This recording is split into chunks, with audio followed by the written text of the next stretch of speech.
जय हिंद दोस्तों, मैं रिटायर्ड उदय फौजी। आज का जो वीडियो है ये स्पेशल उन बच्चों के लिए है जो टीओडी के ऊपर जो भर्ती हुई है, जो अभी न्याय नियम निकला है उसके अंदर मैं कुछ नहीं, मैं अपने गवर्नमेंट के द्वारा कुछ गवर्नमेंट से आप इस वीडियो के माध्यम से कुछ मैं आपको दो तीन पॉइंटों के ऊपर बातचीत करना चाहता हूँ, बताना चाहता हूँ आपको।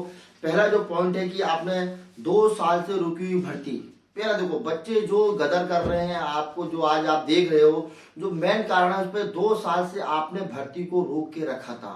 2 साल से आपने भर्ती रोक रखा था और इसी दौरान कुछ बच्चों के 2 साल से पेपर रुके हुए हैं। अब मैं ये गवर्नमेंट से कहना चाहता हूँ, जो बच्चा आर्मी की तैयारी करता है वो 10th पास होने के बाद सिर्फ आर्मी की तैयारी करता है। मैं चंबल की मट्टी से आता हूँ और इस इलाके के अंदर तकरीबन सभी लोग, तकरीबन बच्चे, जितने बच्चे 10th में पहुंचते हैं उस टाइम उनका माइंड सेट हो जाता है कि हमें 10th पास करनी है और आर्मी में जाना है। वो मतलब कि डिफेंस की नौकरी के बारे में, इसके अलावा तकरीबन 80% बच्चे इसके ऊपर नहीं सोचते हैं। तो वो बच्चे 10th पास करने के बाद उन्होंने सोचा पेपर, बड़ी मुश्किल से एक भर्ती का रनिंग फिजिकल निकालना और मेडिकल निकालना बहुत बड़ी बात होती है। उसके बाद बच्चे के माइंड में एक चीज सेट हो जाती है कि मुझे सिर्फ पेपर करना, अपना पेपर तैयारी करना है। वो खेलना खाना सब भूल जाता है और वो 2 साल से बच्चा अपने पेपर की तैयारी कर रहा है।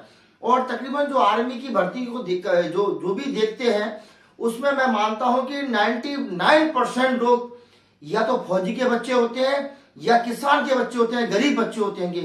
कोई बिजनेसमैन का बच्चा नहीं होता है, ना कि कोई नेताओं के बच्चे होते हैं।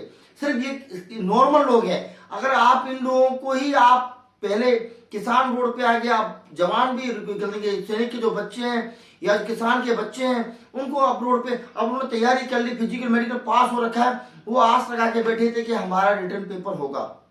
लेकिन रिटर्न पेपर अभी वैसे कोई घोषणा तो नहीं हुई है, लेकिन फिर भी एक आशा लग रही है कि रिटर्न पेपर कैंसिल कर दिया गया है। जिस प्रकार से एयरफोर्स की जो मेरिट लिस्ट निकलनी थी उसको स्पष्ट बता दिया कैंसिल हो गया। तो तकरीबन हमारे आर्मी का पेपर भी हमें लिखित अभी कोई लेटर आया नहीं है, लेकिन फिर भी कैंसिल हो गया। इस कारण से बच्चे क्या हो गएंगे, बहुत ज्यादा है ना बच्चे वो हो गएंगे।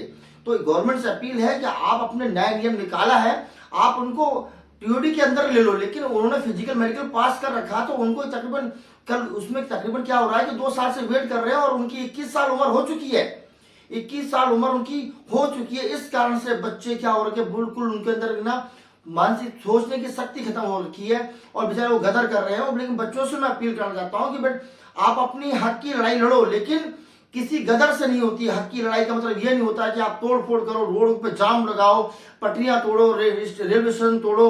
ये कोई हक की लड़ाई, मैं बच्चों को कहना चाहता हूँ, ये हक की लड़ाई नहीं है। और किसान आंदोलन हुआ था तो उन्होंने एक जगह रोड पे बैठे रहे थे, वो एक आंदोलन था।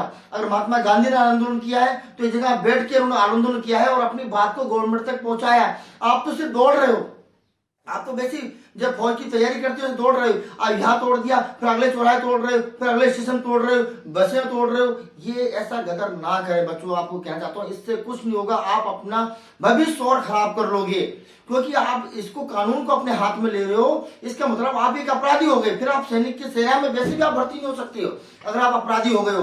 तो बच्चों से अपील है, मैं देश के सभी बच्चों से अपील करना चाहता हूँ कि आप इस प्रकार से काम ना करें जिससे एक आप अपराधी बन जाए। और जो आपको उकसा रहे हैं ऐसे लोगों से सतर्क रहें, क्योंकि उन्हें सेना में नहीं जाना है, सेना में आपको जाना है।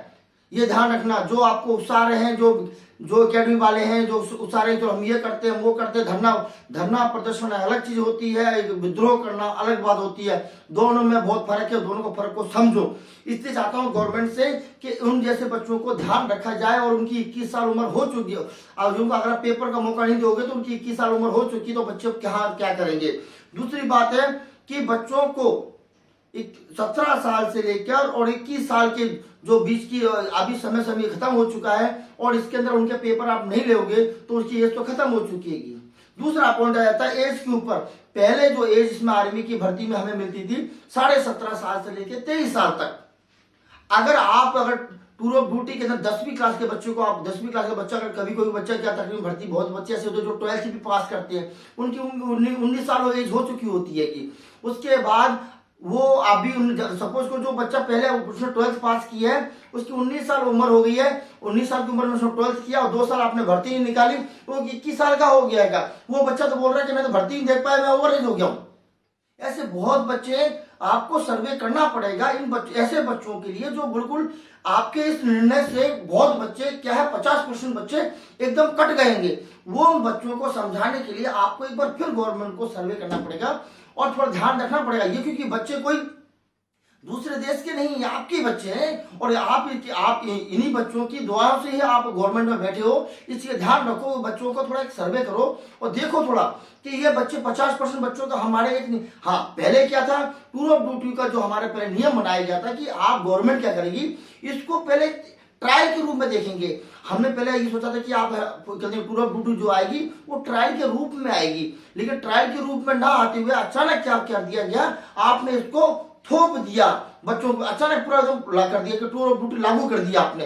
इस चीजों को बहुत ज्यादा इफेक्ट पड़ रहा है, इसलिए बच्चे क्या है विद्रोह कर रहे हैं। और इनको समझाइए बच्चों को कि आप इनको कुछ से पॉइंट लेके आइए, आप खुद सामने आइए, कोई भी कहेंगे सरकार का कोई भी नुमाइंदा आए और उसको बताए कि इनको कुछ 2-3 पॉइंट हम जान जाते हैं कि आप टूर ऑफ ड्यूटी कैंसिल करो, लेकिन ये चाहते हैं कि आप इन बच्चों को कुछ तो कुछ करो, इन बच्चों को जो 50% बच्चे कट रहेंगे। हमारा तीसरा पॉइंट है, अभी आता हूं मैं सैनिक के रूप में, मैंने सेना के अंदर नौकरी करी है, 19 साल नौकरी करने पे मैं उस पे पॉइंट पे आता हूं कि आप बोलो 4 साल की नौकरी होगी, 4 साल के अंदर आपकी कितने में मतलब 48 महीने की नौकरी है। 48 महीने को अगर हम डिवाइड करते हैं तो देखते हैं कि 6 महीने तो ट्रेनिंग के हो गए, 12 महीने छुट्टी के हो गए, तो कितने बचे 30 महीने बचे। 30 महीने के अंदर आप कौन सा सैनिक तैयार करोगे, ये सोचने की बात है। कौन सा सैनिक आप तैयार कर रहे हो 30 महीने के अंदर। 30 महीने में भी 1-2 महीने बच्चों दाएं बाएं निकल जाएंगे, इतनी बड़ी हमारी आर्मी है। उसके अंदर हम जब 99 के अंदर हम जम्मू में पहली पोस्टिंग हम गए थे, तो हमें याद है कि हम किसी पोस्ट पे ड्यूटी दिया करते, पोस्ट पे हम गए थे, तो उसमें एक पुराना हमारे संग उस्ताद हुआ करता था जिससे बच्चा डर ना जाए, बच्चा डर ना जाए। एक पुराना होता था, एक नया होता था। आज वो रूल कैसे होगा, 75% तो आपके टूर ऑफ ड्यूटी वाले बच्चे होंगे, 25% कितना कवर करेंगे, एक संस्था को चलाएंगे कि बच्चों क्या क्या करेंगे। आप सोचो इन चीजों को। और आपका बॉर्डर किससे मिलता है, किससे मिलता है, हमारा पाकिस्तान से, चाइना से, दोगले देशों से हमारा बॉर्डर मिलता है। इसके लिए एक पक्की आर्मी चाहिए हमारे को, ना कि एक साल का 2 साल का एक बच्चा चाहिए हमारे को। एक 17 साल का बच्चा और 19 साल के बच्चे में, 19 साल के बच्चे 20 साल के बच्चे में कितना सेंस हो, कितना दिमाग होता है उसके अंदर। सोचो, लड़ाई जरूरी ताकत से लड़ी जाती है, आप यंग कर रहे हो, लेकिन अनुभव भी चाहिए। अनुभव कहां से आता है, अनुभव प्रैक्टिस करने से आता है। जब बच्चा नौकरी करता है, हम लोगों को 5-5, 6-6 साल तो हम लोगों को रंगूट कहा जाता था। पहले हम रंगूट कहलाते थे कि अब रंगूट, हम सिपाही बनने के बाद भी हमें रंगूट कहा जाता था। क्यों, ये नए लड़की है, नए लड़के हर जगह हमारे संग सीनियर चलते थे, हमें सिखाते थे। जब जाके हम 5, 6, 7 साल नौकरी होने के बाद हम ट्रेन होते थे, तब जाके हम अकेले काम कर सकते थे। आज आप एक नए बच्चों को बोल रहे कि फुल काम करना है, कैसे करेगा वो, कैसे देश की सुरक्षा होगी, ये सोचने वाला बात है। आप दूसरे देशों को ले रहे हो, इजराइल को ले रहे हो, आप बोले इजराइल में ऐसा होता है। इजराइल के अंदर 1 करोड़ की जनसंख्या है, उन्हें तो अपने आप को बचाने के लिए तो ट्रेनिंग करनी पड़ेगी उनको। तो हमारा देश बहुत बड़ा देश है, काफी गरीबी है यहाँ पे, आप सोचो बहुत गरीबी है यहाँ, जनसंख्या बहुत है, गद्दार बहुत है देश के अंदर। पहले से देखा जाए तो बहुत सारे गद्दार है यहाँ पे। तो उनसे निपटने के लिए आप क्या करोगे, एक ट्रेन, एक आर्मी को छेड़ना कि मैं मानता हूँ मत छोड़ो उस आर्मी को। हाँ, थोड़ा बहुत आप चेंज कर सकते हो, कुछ चेंज करो, लेकिन ऐसा भी मत करोगे कि आप लोगों को कमजोर कर दो। आपको अगर सैनिक के बारे में, सैनिक केस तैयार होता है, पता करना है तो एक लेफ्टिनेंट से पता करो, जाके एक नायक से पता करो, एक हवलदार से पता करो, एक जीएसओ से पता करो, एक कैप्टन से पता करो, एक मेजर से पता करो, क्योंकि ये लोग हैंडल करते हैं जवानों को। यहां तक कि जो लोग होते हैं ये हैंडल करते हैं, ये जवानों के बीच में रहते हैं, इन्हें पता होता है किस प्रकार से लड़कों को चलाया जाता है, किस प्रकार से हम लड़ाई में इनको यूज कर सकते हैं, किस प्रकार से उनको बढ़ाया जाता है। भावनाएं कहां से लेके आओगे। हम लोग जब सेना के अंदर थे तो हमारे अंदर भावना थी, मैं गणेडियस हूं, मैं एक मराठा हूं, मैं एक राजपूत हूं, ये एक भावना होती है, मेरी पलटन है, ये मेरा घर है, ये भावनाएं होती हैं। इससे अंदर जोश आता है, हम अपनी पलटन के लिए हम जान देने को तैयार होते हैं। ये पलटन हमें सिखाती है। पलटन में जब रहता है बंदा, उसको लगता है यही मेरा घर है। वो चीज कहां से लेके आओगे आप। जब लड़ाई के अंदर क्या होता है, आपने कोई कई मूवी में देखा होगा, कोई जय काली माता कहता है, कोई सर्वदा शक्ति कार्य कहता है, जो कई ऐसे नारे लगते हो, कहां से आते हैं? उस पैटर्न से आते हैं, उसके अंदर आते हैं। तो वो लोग जब वो भावनाएं होती हैं तब हमें लगता है कि मेरे पैटर्न का नाम डूब ना जाए। तो लास्ट तक एक जवान बचता है, वो ये सोचता है कि मेरी पैटर्न, मेरी यूनिट का नाम नीचे ना हो जाए। वो अपने जान को निछावर कर देता है। वो भावनाएं आप कहां से लेके आओगे?